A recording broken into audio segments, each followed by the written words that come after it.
Spotlight. I'm Ed Codi. We are at Slippery Rock High School to take a look inside the Rockets athletic program. With me, the man who heads up the whole program, Athletic Director Dan Follett. Dan, quite last 2 years, a lot of success here. Correct me if I'm wrong. The football team 6-3, the girls basketball team district champions, boys and girls soccer, your track program. You're a busy guy. Yes, sir. We cover all kinds of sports here at the district. This fall alone, we've had region champs from boys and girls soccer, football, cross country, volleyball, all qualified for playoffs, plus the gamut of junior high and middle school sports with all those programs as well. So it's been fun this fall. Dan, you got this job in July, so you got a late start. Tell us how that happened, what transpired, why such a late start. Well, I've been spent the last 3 years at Seneca Valley as the assistant athletic director down there, under the direction of Heather Lewis. Learned a lot while I was down there. Our head football coach is actually works for the Seneca Valley district as well. Told me about the interview opening up here for the head athletic director position. So I said, why not take a stab at it? So I interviewed.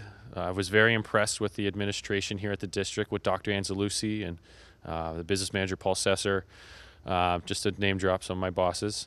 And really liked what they had going on. The facilities are fantastic. The people are great. The kids are wonderful. So it was an easy jump for me just to come one district north, a little farther north, and still remain in Butler County. Dan, outside of a superintendent, I don't think anyone puts in more time in a school district than the athletic director. Give us a take on what a normal day is like for you. It's usually coming in a little bit after the teachers and kids here into my office and running through a number of things in the office to make sure all our sports and activities are coordinated for after school.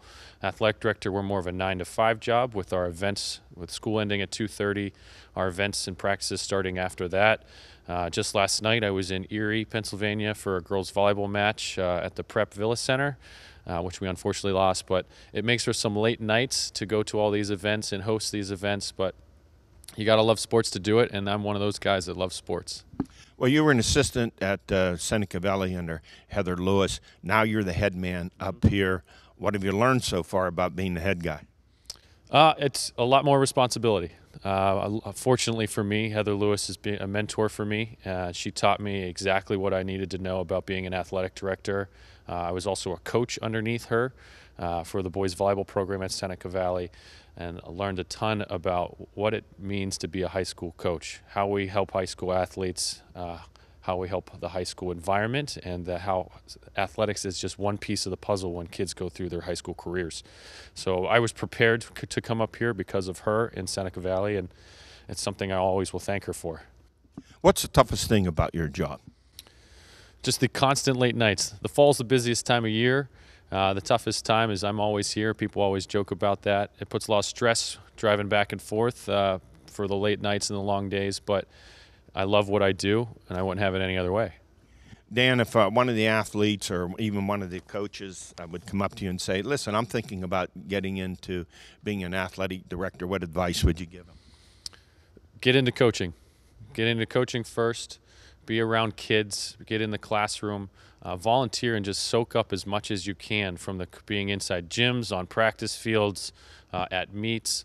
Learn as much as you can, because that's where the way I started. It was a volunteer coach as a senior in high school for a girls volleyball program.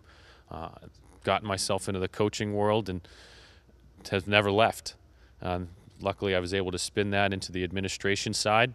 I learn every day. I read every day, and that is a big part of my success and learning and growing as a professional and as an athletic director. Dan, what do you want your coaches to know about you in terms of what you expect from them as coaches? I expect a lot from them. I tell my coaches, you will not do something that I won't do for you. I'm here to be behind the scenes for them. I'm here so that they support them. I want them to go and coach, but I also want them to know that if I need to be in the trenches with them, I will be, that I have their back no matter what. And having that support allows them to take a step back and to really focus on their passion, which is the sport they coach and the kids they coach. Dan, thanks a lot. You have running a great program up here. We wish you a lot of luck in the coming seasons, and we want to get back up here and do one of your basketball games. I appreciate it. We'll send you those schedules so you guys can come up for the winter, or we're going to have two good basketball teams and a good wrestling program this winter, and go Rockets. I am here with head football coach Larry Ruse, now in his third year at Slippery Rock High School. Larry, last year 4-7, this year 6-3. What's been the reason for the turnaround? Well, I think the longer you're in a system, the more players understand the system. And this senior class has been with us now for 3 years. So I think their understanding of what we're trying to do helps us open up some things playbook-wise, and even just their base understanding of concepts we're trying to get accomplished helps. And they've done that. We've been able to adjust some things to their play types, and those adjustments have worked well for us in all three phases of the game. Larry, you played back in the 90s at Seneca Valley High School, where you still work, and you played for a good friend of mine, Terry Henry. How much has the offense changed? I know Terry had a pretty good offense, ran that wing T. You guys had a great running game.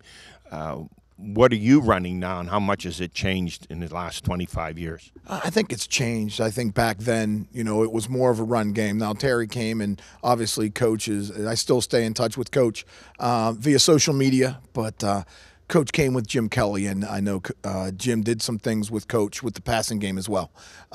So he did try to throw the ball a little more than some others, but I think it's changed. I think football has become more of a game in space, and you see a lot of high schools going to the spread offense, which is what we're doing as well. So I think it's adjusted, but I still think when you look at the game of football, it comes down to you got to block, you got to tackle, you got to do those things well in order to be a good football team. Well, just because you say spread, it doesn't mean you can't run the football, because you have Caleb Kaymer with 750 yards rushing. Vito Pelosi has over 1,700 total yards, and he sees himself as a runner. So you're still running the football. Yeah, I think you can't lose the sense of running the football is still the name of the game. And for us, we're going to spread them out. We're going to look at some things. We're still going to try to run the football, but at the same point, we can throw it as well. And I think Vito's getting better at that. The more comfortable he gets and the more passing game gets involved, that only opens up things in the run game. And when you have guys like Vito and Caleb and then David Duffalo in the mix as well, who's rushed for a decent amount of yards, that helps your running game that much more. You've lost 3 games to 3 real good football teams, especially Grove City, ranked 5th in the state. They're 9-0, and then Oil City with their outstanding running back, Cole, who's closing in on 3,000 yards. So you've had a tough schedule. Yeah, we have, and I think that's good for our kids. We don't want a situation where we haven't been tested. And I think when we look at our games and throughout, we've had some teams that we've been able to get up on and have a pretty good game, but we've also had those games that have been tight. Playing some good competition, Grove City, Sharon, Hickory, Oil City. So I think it's been a good season in that piece. You never know what you're going to get year to year, but I think our players have come prepared for most games and been ready to go, and I think that shows their maturity at what we're trying to do as well. Larry, you played in the WPL, played at Seneca Valley. You coached in that conference. Very good football against North Allegheny and Pine Richland and those teams. What's the difference coming up here? There's a big misconception, I think, that people have about District 10 football. What would you like them to know about it? Well, I just think look at last year, and you look at Grove City, they were in the 5A quarterfinals, I believe.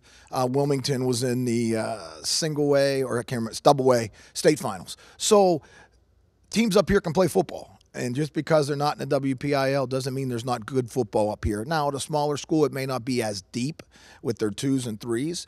But you go to a Friday night football game up here, and it's a good football game. And I think that's probably the biggest misconception they have is when you get out of WPIL, there's not a lot of good football. And I think up here you definitely still have that. Your season ended a week ago, so you have a 2-week break, and then you start district playoffs up in Erie against Harbour Creek. What's the scouting report on Harbour Creek? To be honest with you, I don't know much about them, only because we made this week about us. And we've looked at some film. I haven't dove into them yet because I wanted our players to know it's not about what Harbour Creek's going to do. It's about what we can do. And we were out on the field, or we met Monday. We were out on the field yesterday. We'll be out again today. But we're not doing anything to prepare for Harbour Creek. We're doing things that right now are going to make us better at what we do. And we wholeheartedly believe if we do the things that we want to do well, we can play with everybody and anybody. And so we've really concentrated on our game and not anybody else's. Larry, we talked so much about at one time all the coaches were in high school years ago. That has changed. You work at Seneca Valley. You come up here. How difficult is that for you? It is difficult because I try to stay in touch with Mr. Follett, our AD, as much as I can to get a pulse of what's going on in the schools, attendance, those types of things. It's difficult. I want to be a part of the school district. I want to be and see the kids during the day, and unfortunately I'm not able to do that.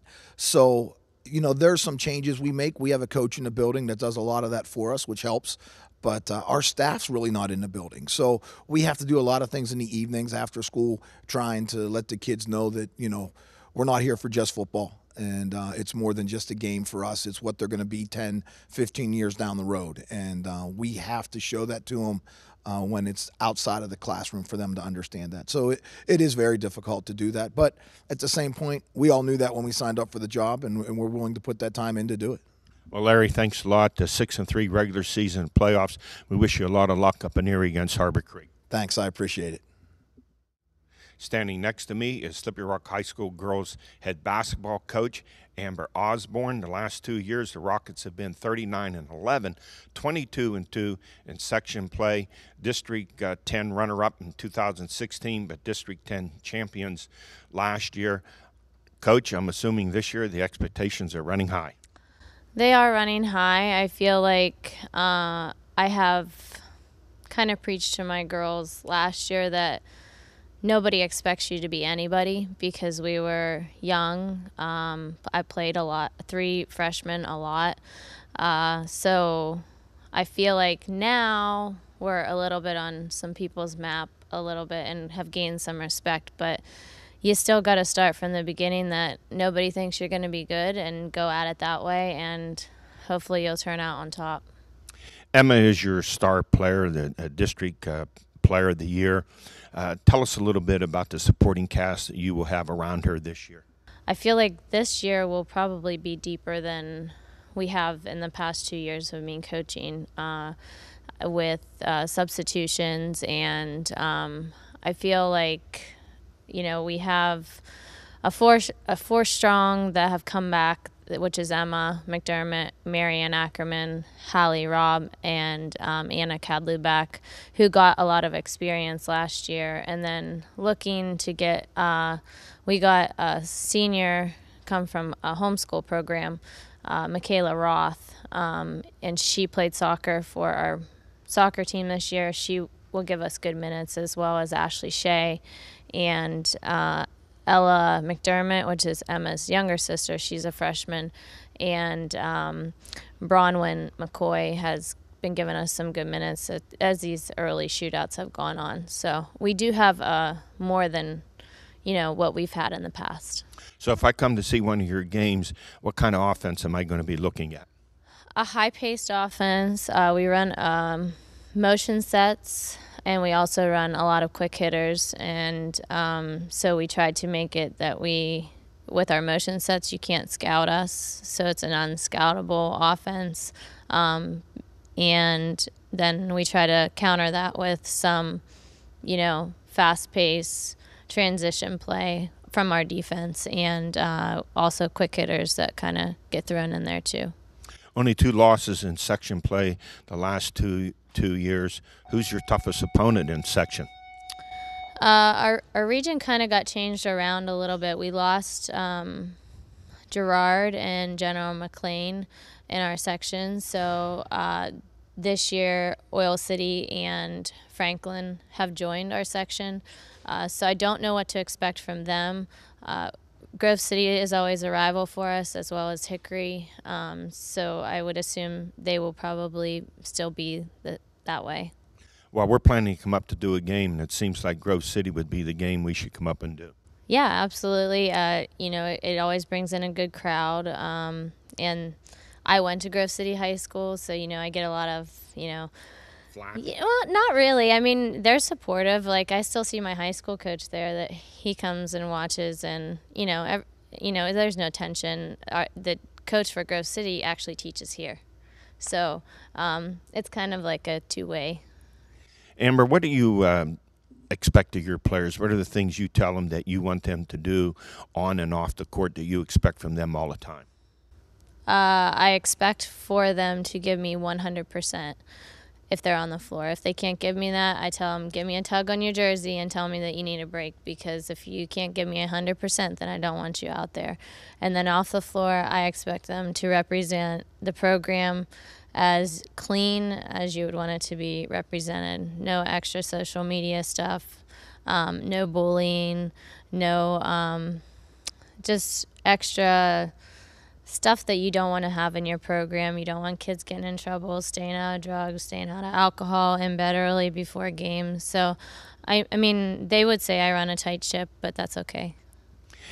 Amber, you went to Grove City High School. You went to Slippery Rock University. You were a 4-year starter on the basketball team. So you've stayed in this area. Any particular reason why you decided to stay here and not go other places to coach? Yes, I'm a homebody. I like to, and that was why I chose to go to Slippery Rock. And I also lost my father and my brother. My brother was killed in a car accident while I was in college, and my dad was diagnosed with leukemia and battled that. So it's just really myself and my mom, and then my husband, and we have 5 kids. And so I just want to be around, and my mom's not going to move anywhere. Her and I are very close, and she really is the reason that I can coach, because she watches our kids. So she gets the credit for all of this, because if it wasn't for her, I wouldn't be able to do it. Well, Amber, you've done a terrific job here, 39-11. I know expectations are running high for this year. We hope to get up here and do a game, and we want to wish you good luck in the coming season. Thank you. I appreciate your guys' support. I am here with basketball and track star Emma Mcdermott. Emma, I'm looking at your credentials, and I'm very impressed. I want to get to those in a second. First of all, you had an ACL injury. You had surgery. Tell us about that and how you recovered from that. It was definitely a rough time in my life, because basketball is a huge part of my life for me. So losing that for a span of 6 to 8 months was definitely pretty scary for me. But I think tearing my ACL and going through the rehab and sitting on the sideline and watching the game has really made me a better player overall and made me stronger. I wanted to talk about that because your season last year, what you've done in track, 2016 long jump, triple jump champion in the district, and then you qualified for the states. And then basketball last year, 345 points, 61 trays for you, district region player of the year. You girls won the championship. How much do you practice, and how much do you concentrate on shooting those trays? All through the summer, that's what I'm trying to do, is to keep shooting, and I'm also involved in the AAU as well. So I travel with a lot of my teammates and teammates from other schools to keep in the game and play all summer long. And our coach also is always in the gym with us, always working with us and trying to get us better. So working on my shot throughout the summer and in the preseason as well is really important to me. Having had that ACL injury, what's harder on your knees, basketball up and down the court, or your triple jump and long jumping? It depends on the situation. Like just this weekend, for example, we went to a shootout, and sometimes whenever I'm going to and playing 3 or 4 games per day, my knee can get a little bit sore. Or I'll go to track practice and it'll be cold outside. The weather has an effect on that too sometimes, and I'll get a little bit tight in my knee. So it really depends on the situation. You girls have dominated section play. Actually, the last 2 years, 39-11, 22-2 in section play, district champs. But this year, I would assume the goals are a lot higher. Yeah, after losing in the first round of the state playoffs last year, we're definitely wanting to come back this year and get through the state playoffs and even maybe make it to the state championship, which is our main goal. But one of my teammates, Marion Ackerman, said, let's just win the region first, and so take every game step by step, like my coach always says. You're a senior. What are your plans after this year? I am attending Mercyhurst University to play basketball on a scholarship and study exercise science. You will continue track this year after the basketball season? Yeah, though I'm not continuing track in college, I do love to jump, so I'll definitely be jumping again this year. Well, it can't be all sports. You're playing 2 sports. What do you like to do for fun? I am involved in chamber singers in school, so I do like to sing on the side too. I love it because all my friends are in it, so I sing in choir too, and it's really fun. 10 years from now, what will you be doing? 10 years from now, I hope to have a steady job and an apartment, and hopefully thinking about settling down and having a family soon. Emma, thank you so much. I wish you a lot of luck this year. We're going to get up here and do one of your basketball games. Cool, sounds awesome. Joining me from the football team are two of their star players. Immediately to my right, senior running back Caleb Kaymer, and to his right, dual threat junior quarterback Vito Pelosi. Let me start off by asking you guys, last year the team was 4-7. This year you rebounded to 6-3. What's been the reason for the success for this year? I think it all starts up front with our defense and offensive line. I think getting them going is what gets us to start winning games. That's what sets the tone. And also our offense being more productive has helped us win. I agree with him. I'll just echo it. But pretty much our linemen have been doing a great job this year. That just gets us to the second level and makes us be able to make plays out there, which is really good and helps the team out. Well, you guys are smart praising the offensive line. Caleb, you have about 750 yards rushing this year, and Vito, you have 1,700 total yards. You guys have a pretty potent offense. How would you describe your offense, Caleb? I think it's explosive. I mean, we get big plays every game, and that's all starts up front with, like we said again, after you start getting yard after yard after yard, you're eventually going to break one. So once you break that one, it gets the defense down, and then you just keep pounding on them. Vito, you're a dual-threat quarterback. How do you see yourself, a passer, a runner? What do you prefer during the game? Mostly running. Last year is all running. I couldn't throw last year. This year, my linemen have been really helping me out, giving me time to throw, and my wide receivers have been running great routes out there and catching the ball when I throw to them. But other than that, it's just play calling, being able to throw. But I definitely prefer running over throwing. Do you guys ever give some input to Coach Ruse about what you like offensively? Does he listen? Sometimes, not really though. We trust in him what to call and what Coach Saunders to call. We believe in their play calling ability, and we trust them. So. I agree with that. He usually does not listen to us at all. But it's just training the dog. We just run the same play, and then we get going the other way, which works. So. Let's look at your season, 6-3, but you've played some pretty good teams. You lost to Grove City. They're 9-0. They're ranked number 5 in the state. And you just lost to Oil City. They're 8-1 with an outstanding running back who's closing in on 3,000 yards rushing. How good were those teams?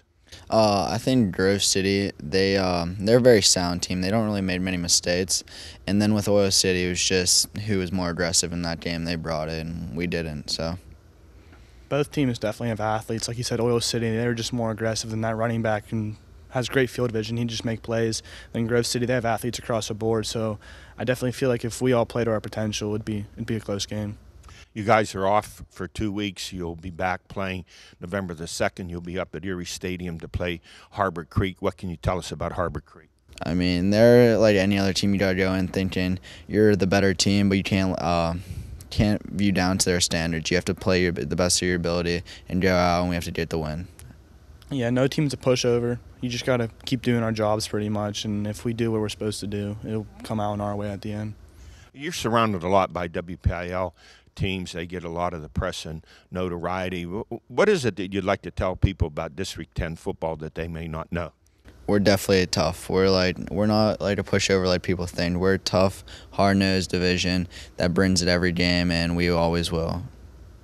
Yeah, if you look at it, we're not ranked top of our region, and that just shows how tough we play football in District 10. So when you guys aren't playing football, what do you do to have fun when you're hanging out? I mean, I enjoy lifting with my friends, hanging out with them too. We go down in Slippery Rock, go to Bob's Sub, something like that, chow down on some food, and that's what we do. Yeah, eating, definitely, for sure. We always go somewhere to eat, like wing night, for example. We always go to wing night in Slippery Rock, but we always try to find something to do together. Caleb, you're a senior. What are your plans for next year? I plan on attending a university to continue my athletic career in football and probably physical therapy or marketing. Yeah. And you're a track athlete also? No, I'm a wrestler. A wrestler. Okay, how'd you do last year in wrestling? I was one match away from the state tournament, and so was Vito over here. We were both one match away, and our wrestling team's on the rise. So, Vito, you're a junior. You still have another year. Have you started to think about what you're going to do after? I've had some ideas, but it's still lingering out there as of right now. Definitely want to continue my athletic career, whether it's in wrestling or football, but at a university. Well, congratulations to both you. Good luck in the coming week with your game up at Erie against Harbour Creek. thank you so much. Thank you. We appreciate it. Thanks for joining us on another edition of Spotlight. We will see you next time.